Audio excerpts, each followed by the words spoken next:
Connection. Cloud9 SMS Cloud9 to 57575।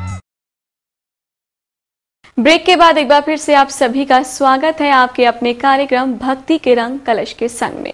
भक्तों, हमारे जीवन में घर, परिवार, पैसा, अच्छी नौकरी होने के बावजूद भी हमें अपने जीवन में सुख शांति नहीं मिलती, क्योंकि भक्तों असली सुख और शांति तो माँ के भवन में है। और अगर हम अपने जन्मदाताओं को सुखी रखें तो हमें सुख शांति अपने आप ही मिल जाएगी।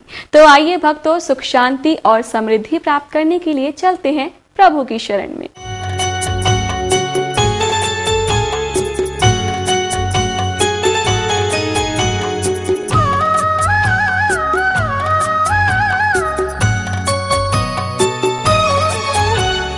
गंगा मदर्श पाके मैं धन्य हो गई, गंगा मदर्श पाके मैं धन्य हो गई, तेरी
दोस्तों, देखा आपने कैसे माँ की शरण में जाते ही हमारा मन सुख का स्मरण करता है। दर्शकों, इस संसार में सबसे अटूट नाता माँ और बेटे का होता है। भक्तों, माँ ही है जो हमारे जीवन में ज्ञान का दीप जलाती है और हमारे सारे दुख हर लेती है। तो आइए करते हैं इस प्यारे से भजन से प्रभु का स्मरण।